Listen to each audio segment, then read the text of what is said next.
contre les syndicats, à un moment donné, qui font pas notre affaire.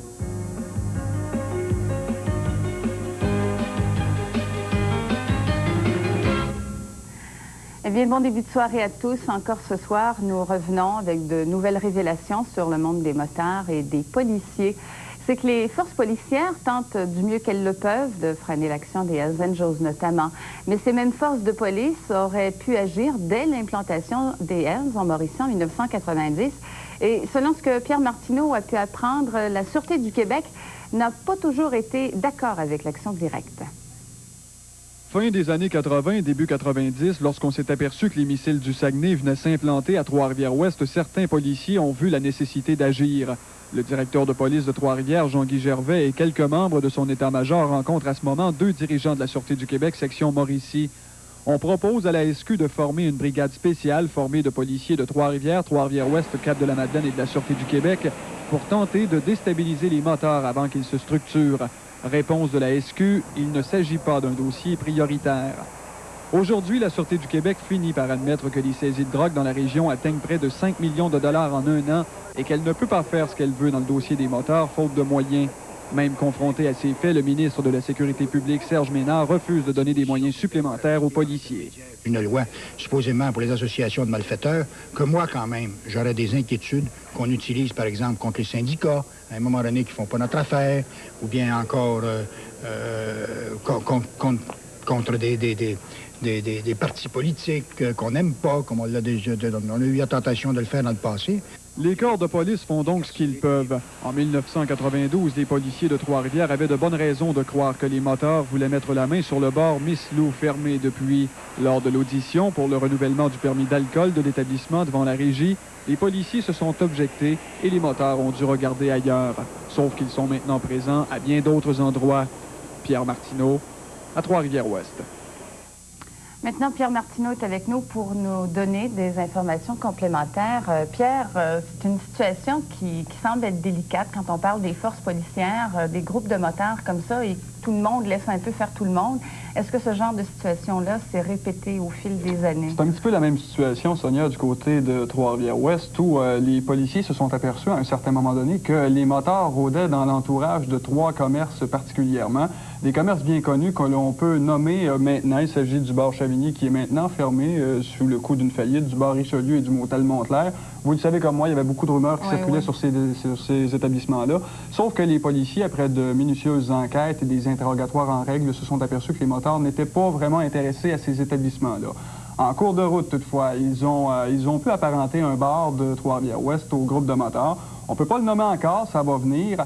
Ce bar-là, à un certain moment donné, a fait une demande pour présenter des spectacles de danse, donc avoir des danseuses à l'intérieur du commerce. Les policiers sont allés devant la régie eux aussi, s'y sont objectés. Et finalement, bon, il y a une sorte d'entente, là. Il n'y aura pas de spectacle de danseuses et le bar est toujours sous surveillance à Trois-Rivières-Ouest. Et il y a des commerces qu'on suspecte encore d'être affiliés sans appartenir ou sans être directement reliés avec les Hells Angels. Bien évidemment, les motards sont un petit peu plus brillants qu'on pourrait être porté à le croire au départ. Hein. Ils utilisent souvent, à prime abord, des compagnies à numéros, et lorsqu'on va vérifier jusqu'au bout, ben, on s'aperçoit que souvent ce sont des prêtres, non. Alors les policiers se butent un petit peu au même problème que les journalistes et que les gens qui veulent en savoir un peu plus dans ce dossier-là.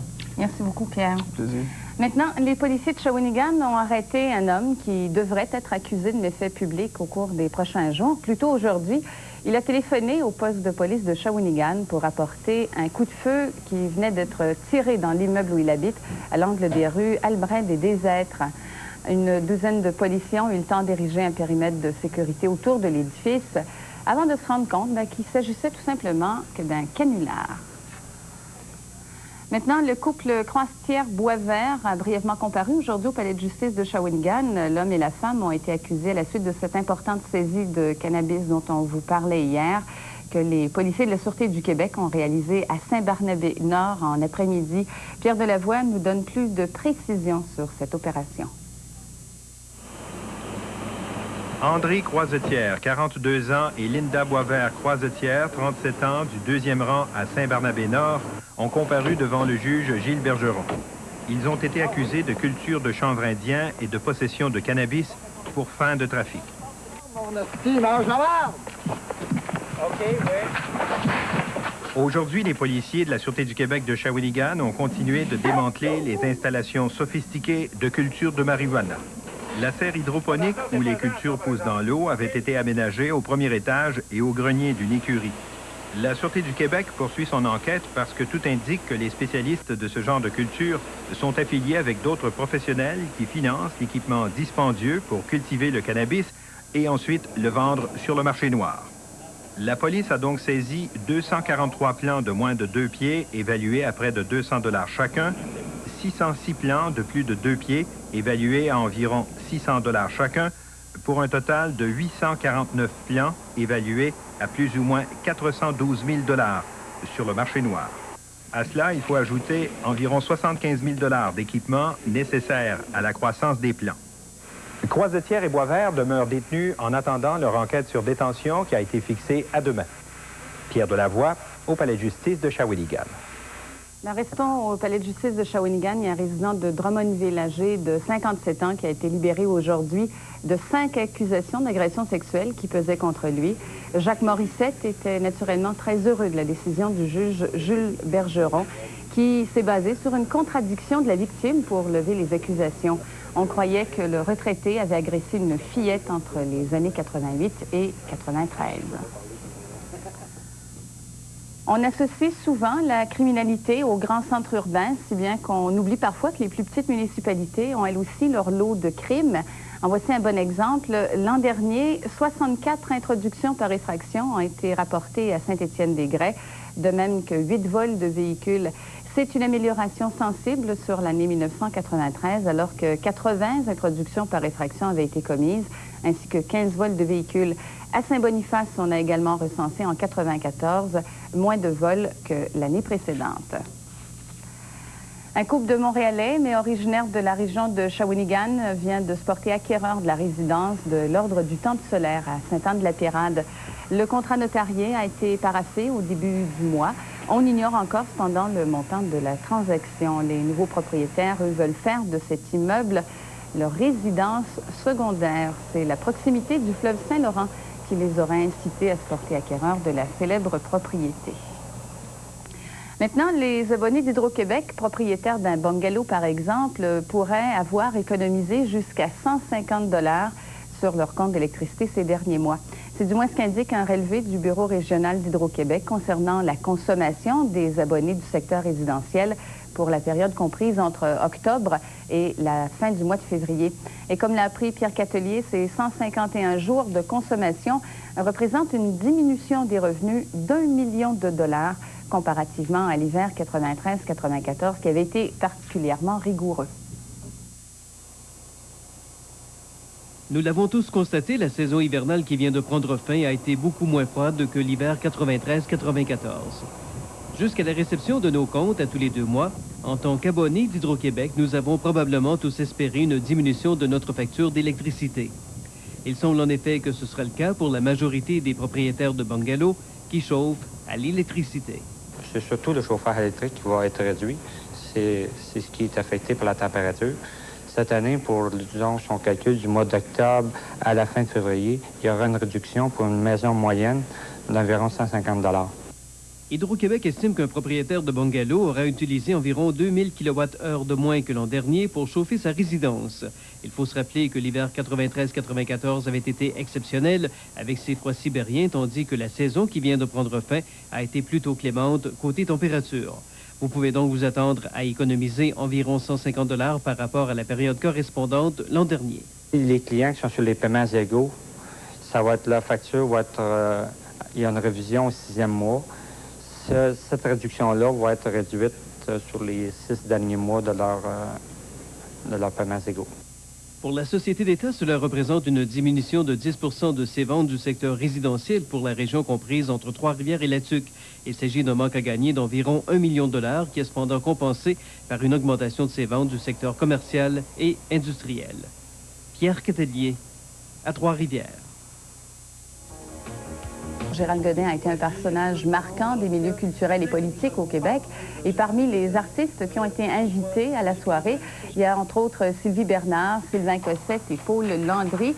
Il est même possible que le premier ministre Jacques Parizeau soit de la fête. Et c'est intéressant que ça arrive à ce moment-ci parce que ça fait pas longtemps, on le sait, que Gérald Godin est mort et on oublie très facilement les gens.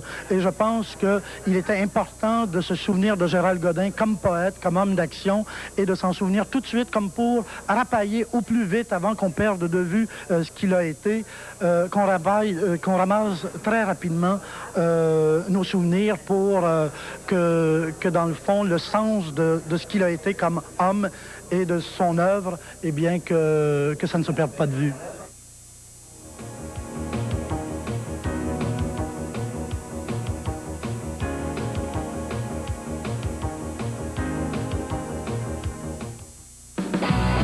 Créativité, que diable! Bon, montre-nous des livres qui vont nous donner des idées. Alors, c'est 4 livres qui sont publiés par les éditions Dessin et Tolera. Tu l'as fait pendant 2 ans. Oui. C'était vraiment, tu sais, c'était spontané. C'est quelque chose à vivre, c'est ça que j'ai dit. Savez-vous qu'est-ce que j'aime aussi? C'est le fait qu'on sent qu'on est en train de faire quelque chose d'important. Puis les personnes qui viennent nous voir nous en parler aussi pour nous raconter ce qui se passe dans leur vie ont des vrais problèmes. Il y a de l'espoir. C'est ça la chose qui est importante dans le cadre de ce téléthon. Mais c'est un téléthon d'espoir. C'est pas juste un téléthon pour ramasser des sous.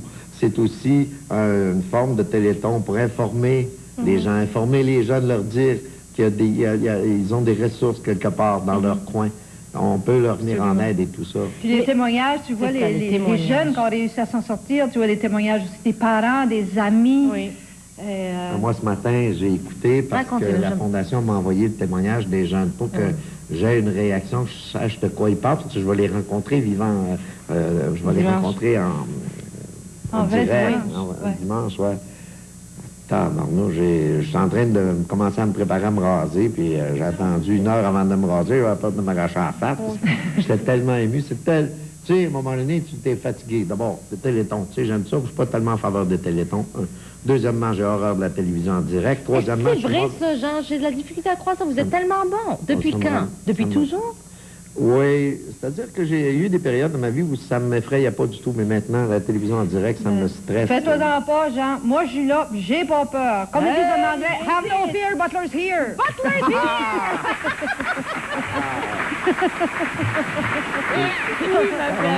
Il y a un gars que je regarde depuis tantôt, c'est pas possible. C'est pas possible, hein? Ça se peut pas que soit parent avec toi. Il y a un monsieur là-bas qui est Oui, c'est mon frère. Pas vrai? Oui, c'est mon frère, Denis. Il vient de où? Il vient de Moncton avec sa femme. Allô? Il s'appelle Denis? Il s'appelle Denis, c'est mon plus jeune frère. Puis Eddie, tu m'as dit que ta mère t'écoute tout le temps? Tous les soirs. Donc elle est à l'écoute, c'est ça? Elle a une grosse surprise parce qu'elle savait pas de voir son fils. Attends, encore une fois, on va voir Denis pour ta maman. Denis va être bien fier. Dis bonjour, là, tu sais. N'oubliez pas, Mme Butler, d'envoyer un don au téléthon, même là-bas. Ah oui, parce que les gens le voient, là.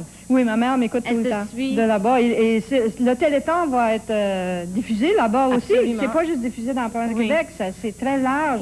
On accepte les dons de l'extérieur parce que des fois, on reçoit des gens. On essaye. Je ne sais pas jusqu'à quel point la politique est restreinte. Ça ne me regarde pas. Qu'est-ce qui est la chose qui vous touche le plus depuis 10 ans, Jean? Est-ce qu'il y a quelque chose qui vous, que vous avez remarqué au cours des 10 dernières années, qui est impressionnant pour vous de voir le résultat, à part l'argent qui rentre évidemment pour pouvoir venir en aide? Écoutez, d'année en année, on ramasse essentiellement les mêmes montants. Cette année, on m'a prévenu que ça pourrait être difficile. Enfin, ce qui m'a touché de plus dans les 10 ans, c'est d'abord quand la chorale des policiers de Montréal avait chanté Bridge over Troubled Waters. Et puis à l'écran, on voyait un clochard. Un clochard dans la trentaine. J'aurais aimé rencontrer ce bonhomme-là un jour. Je ne sais pas s'il en a entendu parler. Mais il pleurait, mais tu voyais que c'était les larmes d'une souffrance inouïe. Ces larmes que j'ai connues, j'ai versées moi-même quand j'étais en détresse totale et tout ça. Et puis là, j'avais eu... Puis ça marchait pas le téléthon cette journée-là. J'avais fait une crise un peu. Évidemment, ça a débloqué les lignes. Les 2 fois où on a ramassé le plus d'argent, c'est les 2 fois où j'ai fait des crises. Mais moi, je fais pas des crises sur commande. Il faut que ce soit vrai. J'en avais fait une parce que j'étais fâché une autre année. Après, je me suis culpabilisé d'avoir fait des crises au téléthon. Parce qu'après tout, écoutez, les gens donnent ce qu'ils veulent. Depuis ce temps-là, mais j'ai senti aussi que j'étais un petit peu manipulé. Parce que la Fondation, des dirigeants de la Fondation et d'autres réalisateurs et d'autres personnes le grand patron du Téléthon me disait, Jean, fais quelque chose et tout ça. Fait, à force de te le faire dire, à un moment donné, puis là, j'avais éclaté de façon spontanée. Alors, ça avait bloqué les lignes du Bel. Mais j'ai dit, moi, les 2 fois, là, on a ramassé 200 000 de plus. J'ai dit, mais c'est pas... Une crise de temps à autre, c'est pas mauvais. Donc, non, mais une crise, il faut qu'elle soit vraie. Oui, les gens ont senti qu'elle était vraie. J'avais de la peine parce que, tu sais, pour moi, le Téléthon, c'est des gens qui souffrent, qu'on aide jour après jour après jour. Pendant les 364 autres journées de l'année, il y a des gens qui sont en détresse, qui vivent le désespoir. Moi, j'étais rendu à un point où j'étais plus capable de boire, puis j'étais plus capable de m'arrêter. Donc ça, c'est un problème terrible. C'est facile à dire maintenant que je m'en suis sorti, mais on m'a tendu la main. C'est pour ça que je tends la main aux autres aujourd'hui. Et de plus en plus, moi, j'accorde beaucoup d'importance aux alcooliques. Et les jeunes, c'est pas possible de voir, en tout cas, moi, vous allez voir dimanche, il y a des images incroyables. Et les artistes qui viennent au Téléthon, quand on sait que les artistes qui viennent, comme c'est tous des artistes de cœur, c'est tous des gens. Moi, je vais chanter un duo avec Dan Bigra. C'est un rêve de chanter avec Dan. Oui, on va chanter la chanson de Desjardins. J'ai couché dans mon char, qui est un film extraordinaire. Il y a mon ami Jean-Pierre qui revient, qui va faire une chanson ou deux de son nouvel album. Quel album? Il y a mon ami DeVos qui va être là. Oui, qu'on va les rejoindre après la pause. Est-ce que Edith va chanter? Edith, Have no fear, Butler's here. Let's go. Elle le sait depuis longtemps. Ça, Edith, moi, quand j'avais des spectacles en plein air, j'avais des spectacles où ça me prenait une première partie. La première personne à qui je pensais, c'était Edith. Parce que c'est une fille tellement généreuse sur scène. Puis bon, parce que là, je ne pas là, tu le sais bien. Dans la vie, sur scène, pour moi, Edith, c'est la santé, c'est le dynamisme et tout ça. Moi qui étais un vieux cheval, elle réveillait la foule. J'arrivais, le monde était prêt. Fait que moi, je galopais, puis ça passait dans le dos. Regarde, on est ravis de vous avoir ici. On en parle encore parce qu'on reçoit Jean-Marie Laplante. On va parler de ce Téléthon. On va dire à tout le monde que ça aura lieu ici même à TQS dimanche soir, à ne pas manquer. Et à partir de 2 heures, je suis avec vous, avec mon cœur, même si je suis pas là en personne. Autres, on va être un petit peu en studio, mais on va être bien occupés sur place. On va être en studio avec toi. Parfait, merci beaucoup. Merci. Restez avec nous, chers amis. Après cette courte pause, on reçoit un grand ami d'ailleurs de M. Jean Laplante. On ira le rejoindre en direct du Capitole de Québec, M. Raymond DeVos. Ne bougez pas. Et le top 5 anglophone.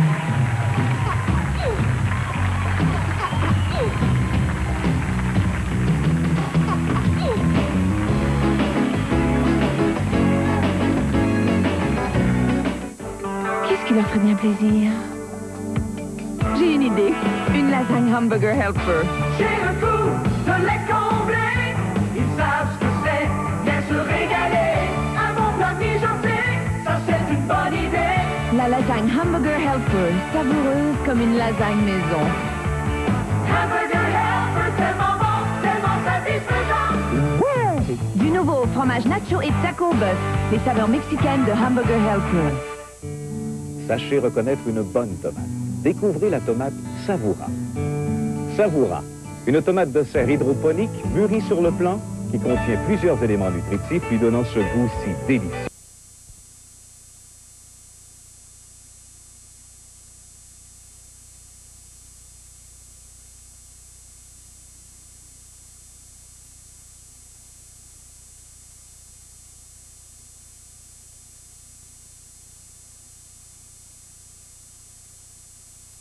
L'amoureux, c'est amoureux.